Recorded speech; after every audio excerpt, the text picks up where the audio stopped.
জানেন দর্শনাকে বিয়ের আগে সৌরভের মোট কতগুলো গার্লফ্রেন্ড ছিল? টলিউডের তাবর তাবর নায়িকাদের ডেট করেছেন মন্টু পাইলট, ইচ্ছে মতন বদলেছেন প্রেমিকা, সবচেয়ে ঘনিষ্ঠ ছিলেন শেষের দুজন। সদ্য বিয়ে সারলেন সৌরভ দর্শনা। দুই বাড়ির তৎপরতায় জমজমাটি আয়োজনে এই জুটির বিয়ে সম্পন্ন হয়েছে। তবে দুজনে যে এভাবে বিয়ে করবেন সেটা কেউ ঘুণাক্ষরেও টের পাননি। অনেকে বিশ্বাসই করতে পারছেন না তাদের বিয়ের বিষয়টি, কারণ দর্শনাকে বিয়ের আগে সৌরভ আরও একবার প্রেম করেছিলেন। সেই সময় সৌরভের একটি প্রেমও ছাদনাতলা পর্যন্ত এগোয়নি, সবই মাঝপথে ব্রেকআপ হয়ে যায়। তবে এবার আর দর্শনাকে নিয়ে ছেলেখেলা করেননি। শেষমেশ প্রেমিকা দর্শনাকে নিয়ে মন্টু পাইলট বিয়ের পিঁড়ি পর্যন্ত পৌঁছে গিয়েছেন, যা সৌরভের অন্ধভক্তরা বিশ্বাস করতে পারছেন না। তবে শুধু দর্শনাই নন, সৌরভের জীবনে একাধিক প্রেমিকা এসেছিলেন।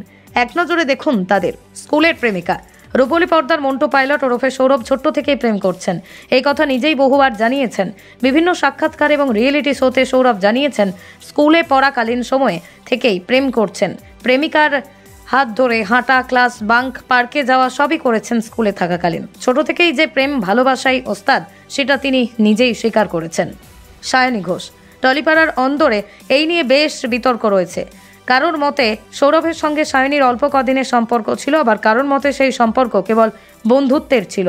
শোনা যায় একসঙ্গে কাজ করতে গিয়ে দুজনের মধ্যে অল্প বিস্তর সখ্যতা গড়ে ওঠে, তবে পরবর্তীতে সেই সম্পর্ক বেশি দূরে গায়নি। অনিন্দিতা বোস টলিউডের অন্যতম জনপ্রিয় মুখ অনিন্দিতা বোস, যার সঙ্গে মন্টু পাইলট দীর্ঘদিন লিভ ইন সম্পর্কে ছিলেন। মন্টু পাইলট ওরফে সৌরভ ও অনিন্দিতার সম্পর্কে গোটা টলিউডের ওপেন সিক্রেট। দুজনের কেমিস্ট্রি বেশ গভীর ছিল। প্রেম চলাকালীন দুজনেই ফেসবুকে নিজেদের আদুরে মাখা ছবিও পোস্ট করতেন। সৌরভ এবং অনিন্দিতার অনুরাগীরা ধরেই নিয়েছিলেন দুজনে বিয়ে করে ঘর বাঁধবেন। তবে শেষমেশ দুজনের সম্পর্কটাই আর টিকল না।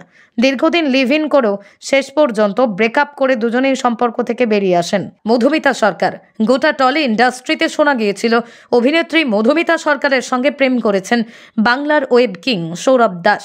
গুঞ্জন রটেছিল 2020 সালে মৈনাক ভৌমিক পরিচালিত চিনি ছবির হাত ধরেই নাকি দুজনের কাছাকাছি আসা। এছাড়াও একবার কাজের সূত্রে দুজনেই পাহাড়ে ছুটি কাটাতে গিয়েছিলেন, সেই নিয়েও বিস্তর জলঘোলা হয়। তবে এত কিছুর পরেও দুজনের কেউ কথিত প্রেমের কথা স্বীকার করেননি। দুজনেই বিষয়টিকে জাস্ট ফ্রেন্ড বলে উড়িয়ে দিয়েছেন।